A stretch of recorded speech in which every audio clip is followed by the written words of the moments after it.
A simple tip for all players stuck between bronze and plat, maybe diamond. My name is Arstux and I'm going to go through another Overwatch University subreddit post. And this one is quite interesting because it has over 1,000 upvotes, which means that a lot of people saw it and a lot of people saw the advice, and I'm going to go through it and I'm going to tell you why this is terrible advice and why simplifying the game like this isn't in your best interest. Now, before we get into this, again, because we're going over a Reddit post, I'm gonna, make some comments regarding these posts and their lack of validity. Quickly for my qualifications, I'm the former head coach of XL2 Academy and the Uprising Academy as well in Contenders. I know what I'm talking about when it comes to coaching, especially at this kind of level, because again, it's very low level of play. It's not very complex. There aren't really a lot of nuances to it. It's quite simple, not easy, but quite simple to really get through those early ratings. And posts like this are taking it one step too far. So I'm going to go through the post step by step. So with this tip that I am about to give you, it helped me massively to get from gold to masters with 120 hours in 2 months. First of all, getting from gold to masters in 2 months is very nice, but attributing it to a single tip is a little bit much. There's a difference between correlation and causation and what you think helped you get there compared to just numb practice. Has it happened to you that you're just watching some top 500 player playing your character and you try to replicate him and you still somehow don't manage to climb? I will tell you one good reason for that. Now, the reason why watching top 500 players doesn't help you is the same reason why you don't give scientific papers to 6th graders studying for their chemistry exam. Are those papers incorrect? No. Are they relevant to the topic? Yeah, sure. Are they actually helpful? No. And the reason they're not helpful is because even though they're correct, players at that level, or students in that kind of grade, can actually comprehend the material. They have no idea what's going on. If a low-ranked player watches a top 500 player and he watches the decisions and kind of what he's doing, there's no way for him to really figure out why he's doing any of it. And if you don't know why someone is doing it, then you can't actually replicate it in game, because nothing in this game is black and white. There are no rules. There's no, you should always do this, you should always do this. It's always, this is a play you can make. It's good in these situations, it's bad in these situations, and it's on you, that's called decision making, to figure out when it's a good decision and when it's a bad decision. So going on, he says, you need to play accordingly to your SR in all caps lock. I don't see people talking about this much. I wonder why. But it worked so well for me. What I mean by this is you need to underestimate your enemies because the time of killing and coordination overall are lower in the lower ranks. Specialize in the role you want and stop playing too many heroes, because you will never get to GM by playing all of the heroes. And I'm going to give examples or to give you an idea of how you can underestimate your enemies the way I do it. Specializing in a role, very good advice. Spot on. You're not going to get, well, you can get to GM playing a bunch of different characters, but quite frankly, you're just making life ridiculously difficult for you, especially with Rollock coming out. Just focus on one role. There's really no need for you to focus on a bunch of different roles. So that's good advice, honestly. I mean, that's really good advice. People should listen to that. Now, the rest of the advice is complete nonsense. So he's telling you to underestimate your opponents. But here's a suggestion that I can give you. How about, instead of underestimating your opponents and instead of overestimating your opponents, how about just correctly estimating your opponents? If you're playing against gold players, instead of treating them like bronze players, just treat them like gold players. Because you need to learn the game, you need to understand how the game works, how it's supposed to be played, how it's not supposed to be played. You use that knowledge, you look at the enemy team, and you see when they play the game how it's supposed to be played, and when they play it how it's not supposed to be played. When they're playing the game incorrectly, you punish them for it, and you use that to assess how good they actually are. Usually their skill is reflective of the rating that they're at. You should not underestimate enemies because you're going to end up feeding. You should not overestimate enemies because you're going to be completely useless. And telling people to underestimate their opponents intentionally is, quite frankly, ridiculous. I have no idea how anyone would look at this and then say, oh yes, I should underestimate them. That sounds like a good plan. It's very important to understand that just because you can get away with a mistake doesn't mean that it's no longer a mistake. Right? you jump in front of the enemy team and none of them kill you, instead of just staying behind your Orisa shield, that's still a mistake. You shouldn't have done that. There's no reason for you to do that, right? The enemy team overextends, right? If one of them makes a mistake, maybe they mess up their ultimate, maybe they mess up an ability, and you take that 1v1 against them to punish that mistake, it's completely fine. But you shouldn't just assume that the enemy is going to play stupid, okay? What this post is suggesting is going into a game and telling yourself, the enemy team is bad, I'm just going to play super cocky, as if I'm playing against bots, right? The real advice should be, you should punish them for playing bad, right? First, you let them be bad, and then you punish them for it, instead of just trying to punish them outright, but then they end up not playing bad, and you die, and you lose the game. So here's the first example that he gives. You see a GM Roadhog playing behind Reinhardt's shield and spamming the enemy, and you try to imitate him. Get into a game in bronze, and for some reason you keep losing. So again, this is what I was talking about. If he's behind the shield and he's focusing the shield, figure out why. What are the advantages of focusing the shield? What are the advantages of playing with the Reinhardt? When is it a good idea not to play with the Reinhardt? When is it a good idea not to focus the shield? Those are all questions that you need to be asking yourself in order to better understand how the game works. And then you use the understanding of the game to actually make smart decisions on when to play where and when to focus on what. Let me explain to you my way of seeing this. This GM is behind his Reinhardt's shield because he knows that if he doesn't, he will just get CC'd and punished by almost anyone from the other team, because good players are good at punishing enemies. Good players are good at punishing enemies. Yes, that is very, very correct. Punishing implies that you punish them for mistakes that they do, which is the exact opposite of the advice that you're actually giving them, where even if the enemy team doesn't make any mistakes, you're just playing as if they're playing super, super poorly. You're telling these people to underestimate players, which is, again, terrible advice. And the problem is, no, he's not just playing behind the shield and shooting the shield because if he wasn't doing that, then he would get punished. It's also because he doesn't really gain anything out of not playing behind the shield. Again, it's a very complex thing. Depends on what team comp is being run, what the playstyles are, if there are any plays being called, etc.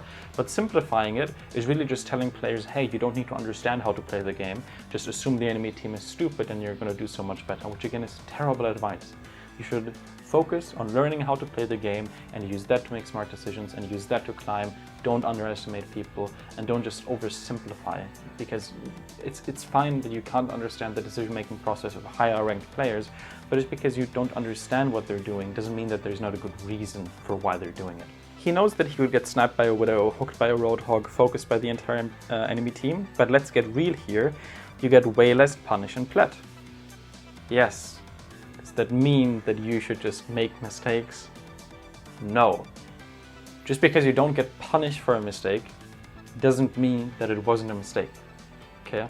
If there's an electrical outlet and you take a fork and you stick it into the outlet and you don't die because your electricity company is having maintenance, then putting that fork into that outlet was still a tremendously stupid idea. So if you are Roadhog in bronze, how do you win? Just play according to your SR. You could literally just flank and hook the supports, and just like that they lost 2 team members and sustainability. You could even go in front of their Rhine and hook whoever you want and sometimes get away with it. Again, you're just telling these people, do whatever you want, just play stupid, the enemy team is bad anyways, just climb. If you're a smurf, right? You're a GM player, you hop onto a gold account, which you shouldn't do. It's a terrible waste of time. Why would you do that? If you do that, fine. You can play stupid, because if you wanted to, you could play smart. But if someone doesn't know how to play smart, you shouldn't tell them, oh, if you can't play smart, just play stupid, because you're allowed to. What happens if you get to a higher rating and you have no idea what you're doing? Because instead of learning how the game actually works, you were just playing appropriate to your SR.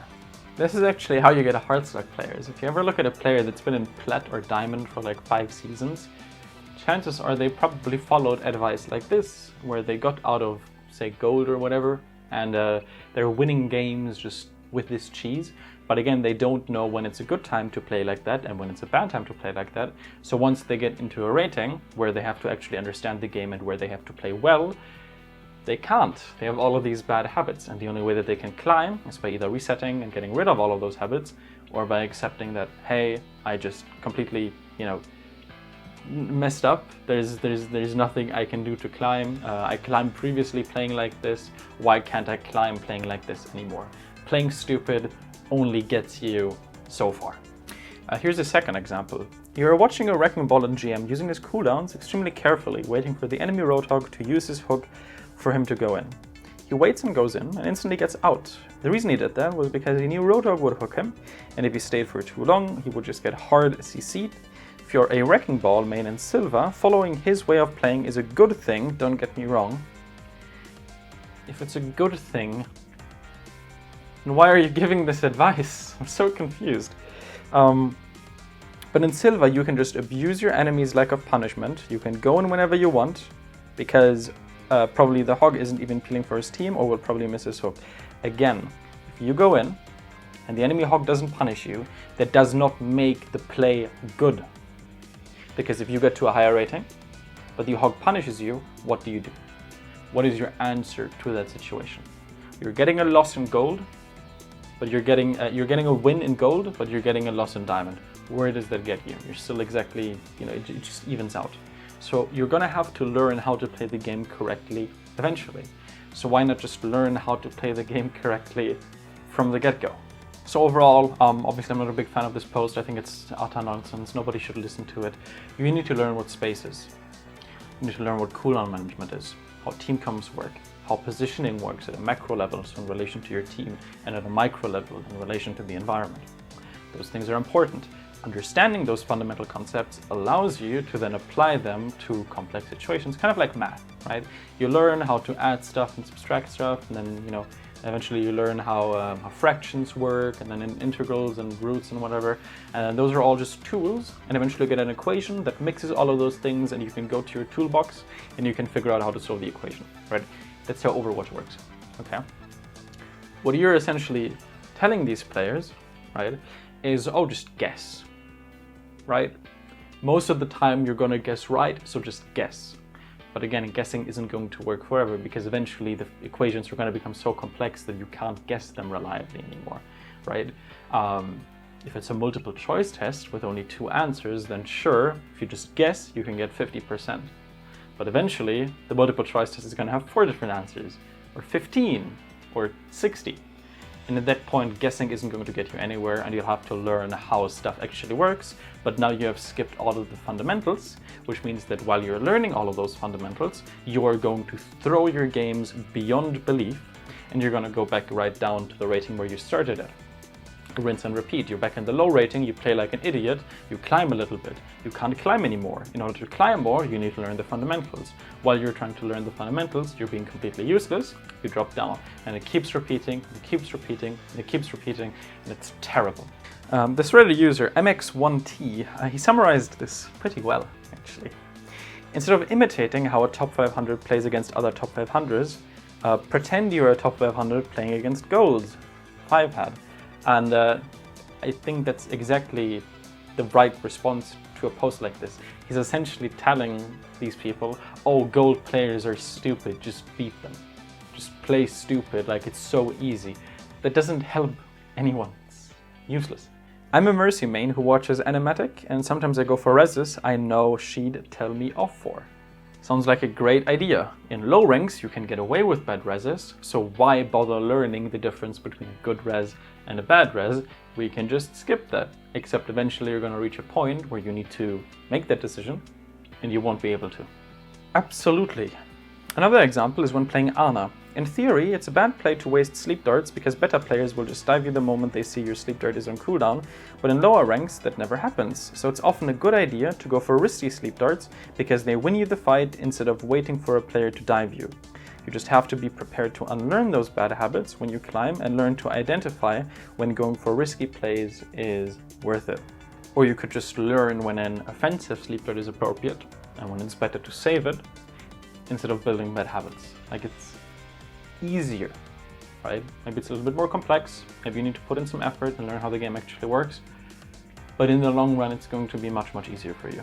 This is a really great point, especially for main tanks. You can be making all the space in the world, but there is no guarantee your team will follow up or support you. Make sure you are having an impact and not just playing technically sound. So having an impact and playing technically sound are not mutually exclusive. You can play technically sound and have an impact, right?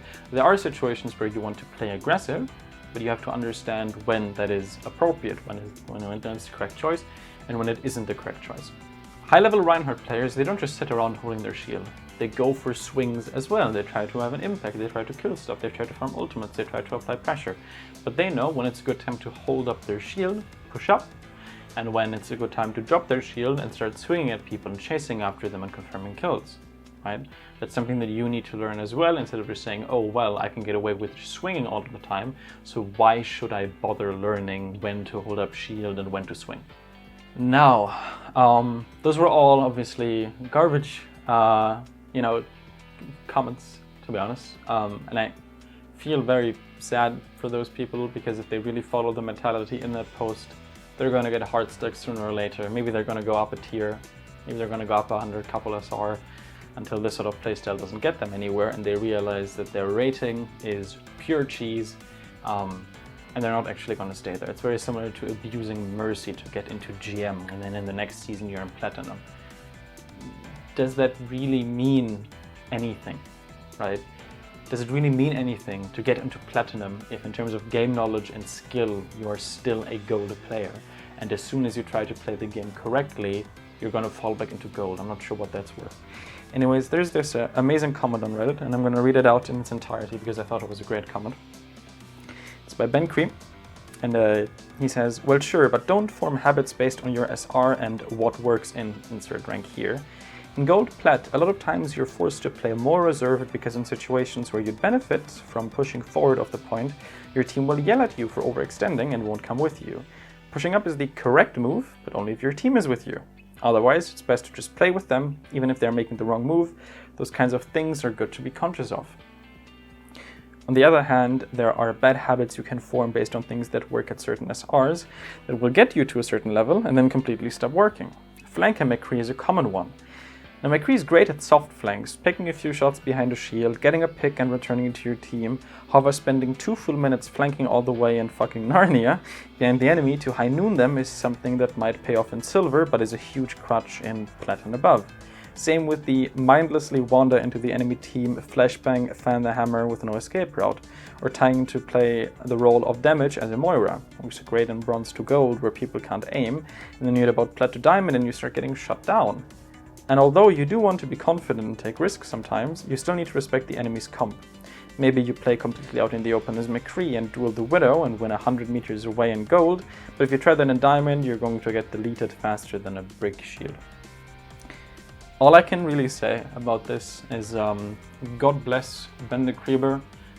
You made my video kind of obsolete, not gonna lie. Spot on. I agree with everything that he said. It's very useful advice, and I think it's very depressing that the original post is sitting at like 1,400 upvotes and Ben the Creamer's comment is sitting at like 30, which again really shows that if you want proper advice, don't go to Overwatch University. Either watch content creators that you trust, doesn't just have to be me. Join Discord servers, ask questions to people who actually know what they're talking about. Or if you don't trust that sort of stuff, just focus on yourself. Just watch your own gameplay, figure out what you could be doing better. You're gonna make so much progress rather than just banging your head against a wall, following this insane advice. It's ludicrous. Alright, that does it for this video. If you want some actually helpful advice, you can join my Discord and send me a message or ping me in the Ask Stux Anything channel and I can help you out. My name is Stux and I'd like to thank you for learning.